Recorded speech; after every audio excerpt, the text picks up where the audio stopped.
High guys, good morning and welcome back to my Bangla blog channel. কেমন আছো তোমরা সবাই? তো আশা করছি তোমরা সবাই অ্যাজ ইউজুয়াল জাস্ট ফাটাফাটি আছো এন্ড আজকে দিনটা তোমাদের সবার খুব ভালো কাটবে। তো শায়ন এখন অব্দি জিম থেকে ফেরেনি। লাস্ট ব্লগ দেখে থাকলে তোমরা জানবে যে ও একা জিমে গেছে, কারণ আমার শরীরটা মানে গা হাত পা প্রচন্ড ব্যথা, শরীরটাও সেরকম ভালো নেই। তো আজকে একা জিমে গেছে। আর কালকে যেহেতু মানডে আমাদের মর্নিংটা ছুটি থাকে, ইভিনিংটা খোলা থাকে, তো ভেবে দেখবো যাবো কিনা ইভিনিং এ, নাহলে একেবারে টিউসডে থেকে ফুল একদম ধামাকেদার ভাবে জিম করবো। তো যাই হোক, আমি শায়নের জন্য অরেঞ্জ জুস বানিয়ে রাখলাম, ও যাতে ও এইসব খেতে এমনিতেও ভালোবাসে, যাতে জিম থেকে এসে খেতে পারে।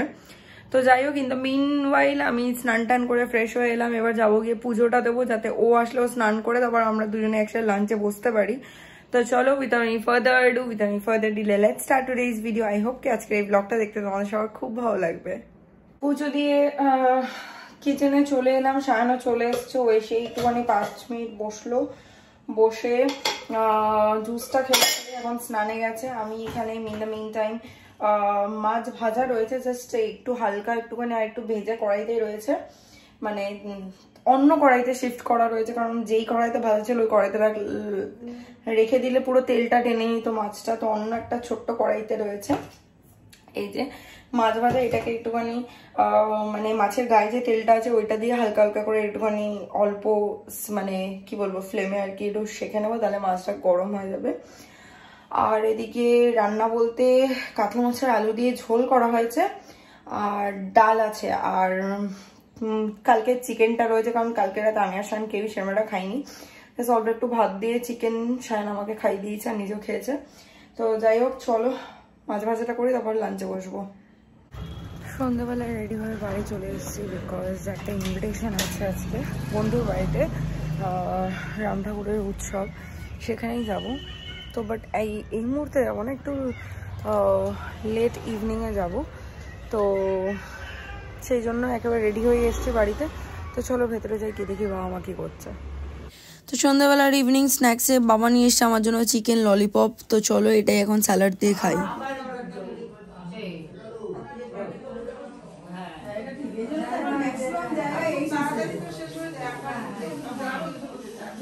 তো বেসিক্যালি এই যে পিছনে হচ্ছে শ্বেতাদের বাড়ি।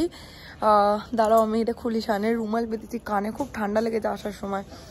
দেখালে আমি তোমাদেরকে ওদের সিংহাসনটা, খুবই সুন্দর সাজানো, আর সবসময় সাজানো থাকে, এমন না কিন্তু যে আজকে উৎসব বলে, সারা অল রাউন্ড দ্য ইয়ার ওদের এরকমই সাজানো থাকে।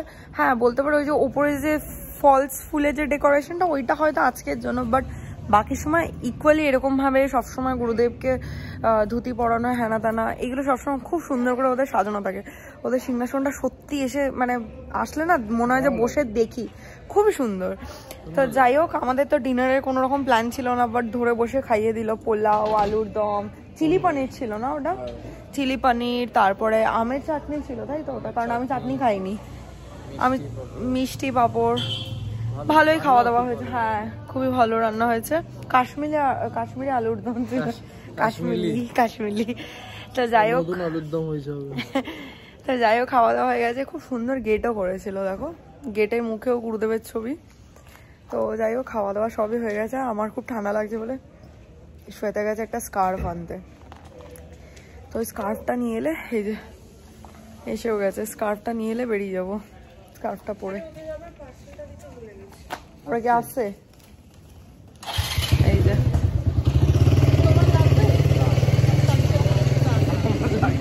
ঠিক আছে টাটা।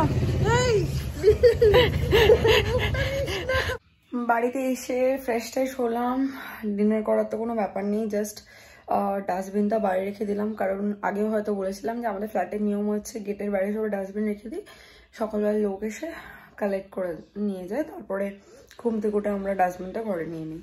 তো যাই হোক চলো, এবার আমি মেকআপটা রিমুভ করবো, করে তারপর মুভি ফুভি দেখবো। আমি আসলে বাইরে আজকে এত ঠান্ডা লাগছিল, এখন আমার রীতিমতো যাওয়ার সময় কান ফান কনকন করছিল, মানে ব্যথা করছিল কান, মানে অনেকদিন বাদে বেশ আমার এত ঠান্ডা লাগলো।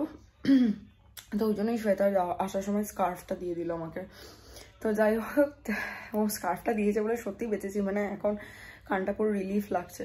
তো যাই হোক, ডিনার তো করা হয়েই গেছে, এবার মেকআপটা রিমুভ করে নিই। চলো কিছুক্ষণ পরে ব্লগ করছি, দেখতে থাকবেন, সঙ্গে থাকো। কালকে যখন ওর জন্য জুস বানিয়েছিলাম ও বলেছিল অল্প একটু কেন করেছিস, তো আমি বলেছিলাম যে অত লেবু ছিল না, তো সেই জন্য আজকে সকাল সকাল গিয়ে সায়ন প্রচুর কমলা লেবু নিয়ে এসছে। তো আমি ঘুম থেকে উঠে ফ্রেশ হয়ে এসে সবার আগে ওর জন্য জুস বানাচ্ছি যাতে ও খেয়ে যেতে পারে। যা লেবু স্টক ছিল সব লেবু স্টক শেষ, সব লেবু দিয়ে এতটা জুস বানানো হয়েছে। এইটুকুনির জন্য আশাটা পূরণ করতে পারলাম না যে 1 বটল জুস থাকবে, 1 জার আর কি। যাই হোক চলো, এটাকে তো খাবোই ডেফিনেটলি। আর ব্রেকফাস্টে বাকি আর করেছি হচ্ছে চিড়ে সেদ্ধ খাবো, চিড়ে সেদ্ধ আর জুস খাবো আজকে ব্রেকফাস্টে। আজকে সকাল থেকে একটু বেশি এক্সট্রাই ঠান্ডা লাগছে, মেবি ওই গঙ্গাসাগরের জন্য। আজকে তার মধ্যে সংক্রান্তি, সবাইকে শুভ সংক্রান্তি। তো যাই হোক, সকাল থেকে উঠে টুকটাক যা কাজবাজ করলাম, তারপর ওই জুস বানালাম 1 জার। জুস টুস বানিয়ে আমি এই জাস্ট সর্ষের খোলগুলো যে সার নিয়ে এসেছিলো ওগুলোকে জলে ভেজালাম। 3 দিন ভেজাতে হয়, 4 দিনের দিন ওর সাথে আরও জল মিশিয়ে ওটাকে পাতলা করে তারপর গাছে দিতে হবে। সব গাছের নাকি এটাই খাদ্য প্লাস সারও খুব ভালো। তো যাই হোক চলো, আজকের ব্লগটা বাস এই অবধি। আই হোপ কি দেখতে তোমাদের ভালো লেগেছে। ভালো লেগে থাকলে do like, share, comment and subscribe. পাশে থাকা বেল আইকনটাতে ক্লিক করে দিও। তোমাদের সাথে আমার আবার দেখা হবে কালকে with a brand new video. Till then guys, good night, bye bye, take care and have a lovely day ahead. Stay happy, stay healthy, stay fit and stay positive. Ta-ta!